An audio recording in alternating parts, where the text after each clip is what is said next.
Hello, we are Team Kowalski and we have worked on an autonomous under-ice submersible named NEKTON. But why dive under the ice, you might ask? Well, there are numerous scientific benefits to exploring underneath the ice shelves in Antarctica. The movement, melting, and collapse of glacial ice can be properly monitored from underneath, which can help gain further insight into the effects of climate change on Antarctic ice as well as make better estimates of what to be expected. Since this is a mostly previously unexplored region of Earth's oceans, the potential to find new species of life is high. Icefin, Nekton's predecessor, has found multiple new species of life. However, Icefin has only scratched the surface. Another benefit of exploring underneath ice in Antarctica is that developing this technology is good practice for NASA. Europa, one of Jupiter's moons, is covered in mostly ice. However, due to its geothermal activity, it is believed that underneath nearly 40 kilometers of ice lies an ocean of liquid water. We know life developed around the hydrothermal vents on Earth. Potentially, life could develop here on Europa as well.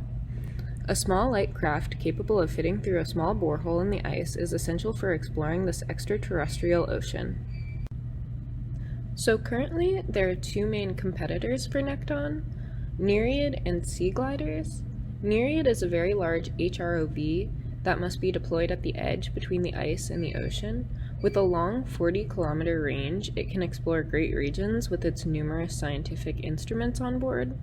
However, the ice shelves can be up to 120 kilometers long, so Nereid is very limited in the full scope of what it can explore. Meanwhile, sea gliders are small and powered by density changes in the water, so they can travel great distances. However, they can hold little instrumentation and would rely on acoustic pingers dropped under the ice for navigation. Meanwhile, NEKTON is unique in that its slender profile allows it to be deployed in a 12-inch borehole through the ice, meaning NEKTON can be deployed directly at the site of interest. This does not limit NEKTON to any region of the glacier as well. It may be deployed anywhere with water underneath. This strategy allows for scientists to have direct access to study unexplored regions underneath the glaciers, where new discoveries can be made about the rate of basal ice melt, the behavior of Antarctic ecosystems, and potentially discovering new species of life.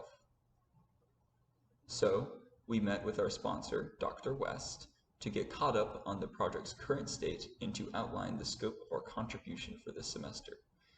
We learned that our key focus is to alter or redesign the mechanical structure for the nose, navigation, battery, and tail modules.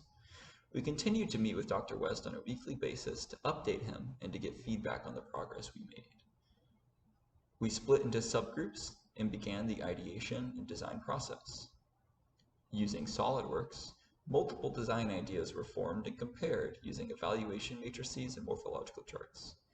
In the end, the nose module received a full redesign of the syntactic foam. The navigation module had a structural overhaul to allow for the CTD and DVL sensors to be added. The battery module received a full ground-up redesign, and the tail module was modified to allow for a new thruster, and fins were added for hydrodynamic stability, along with a method to attach the tether. After the design process, it was time to begin 3D printing parts for the prototype. So, we headed over to the Invention Studio and began using the 3D printers all over campus to get everything prototyped. Some tolerance issues arose and were addressed during the printing phases, and we also ran into some issues with availability with the larger printers, which were required for our project. Eventually, we were able to get successful modules made, and we began to assemble the full prototype. With the prototype having been made, Dr. West will be able to continue to progress his work and bring NEKTON to life.